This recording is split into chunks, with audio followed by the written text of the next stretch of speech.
Can anyone be legally held accountable for the handling of the collapse of the 8-story building in Lagos?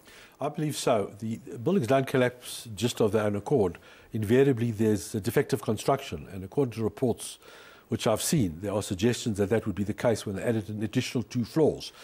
Now, the question is, who's the owner of the building? Is it TB Joshua? Is it a company? Whatever. So, in my opinion, the first thing is to find out who owns the building, and secondly, who was responsible for its construction. And to the extent that it was improperly constructed, didn't follow accepted building practices, etc., in my view, there would be action, what we call the law of delict, the law of wrongfulness, because it is foreseeable if you erect a building which is not done properly, that it can collapse on the occupants of that building. The main challenge in this case, in my opinion, would be to obtain jurisdiction in a South African court. Now, for a court to hear a matter, absent any specific international agreement, so for example, the United States, there are certain agreements that you can sue out of an American court, even if the cause of action didn't arise in America. To my knowledge, we don't have that in South Africa. So one would have to find out that TB Joshua and or the company that owns that building and or the construction company that built it has assets in South Africa. If they do, one would then say that that would found jurisdiction in the South African courts. And the action would be based on negligence to see that the building was properly erected. The damages would be with regard to the family of the breadwinners who were killed, loss of support for spouses and for children. For those who were victims and who sustained injury, they would have personal injury claims, such as to place them in the same position as money can do if they were not injured.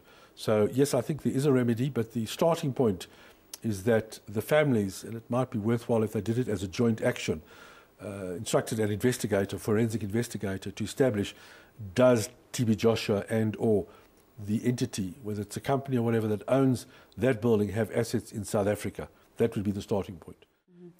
Can you elaborate a bit more on what legal routes can the families of the victims take? Well, the first step is they need to approach an attorney. And in South Africa, we have what's known as the Contingency Fees Act, which provides a way in which an attorney can act for a client on a no-win, no-fee basis. So there's no risk and no cost to the families. That would instruct an attorney who's prepared to undertake instructions on that basis, although it might be that an attorney might require some initial deposit to cover the cost of investigation, which is why there's economy of scale. So if a number of families would get together and say, okay, they may be able to put up a certain amount, even if it's a nominal amount each person, numbers would make that significant enough to instruct an appropriate forensic investigator. Of course, one could try and sue out of the courts in Nigeria, but I'm not familiar with the Nigerian legal system, and from what I hear, it doesn't enjoy the same international reputation as South African courts do for impartiality, etc. But that is always an option. The problem is that, just as would be the case for a foreigner who sues a South African, Nigeria might also have a similar provision in its law that a foreigner has to put up security for the costs of an action, and that might prove to be an impossible bar to litigating in Nigeria. What other damages can be claimed for in the specific incident? Well, with regard to those who were left behind by the breadwinner, a spouse could claim for loss of support until that spouse can remarry or whatever for the normal working life of the deceased. The children can claim for loss of support on the basis that, depending on the family circumstances, it will often include the cost of tertiary education as well. So it can be a very substantial claim, but obviously it's based on what the deceased earned, and or if the deceased was a fairly young person, what his or her promotion prospects would have been. So, a young person just starting the ladder in the employment scenario might well have risen right to the top and becoming managing director. So one has an actuary that looks at these possibilities and does a calculation as to what the loss of support is. With regard to the victims who are injured, they would be entitled to be paid the cost of all medical care from the incident and for the rest of their lives, flowing from the injury sustained in this incident, loss of income to the extent that they can't work now, or may be impaired in their ability to work going forward for the rest of their lives. And finally, the law gives general damages for pain and suffering, loss of amenities of life, and disfigurement.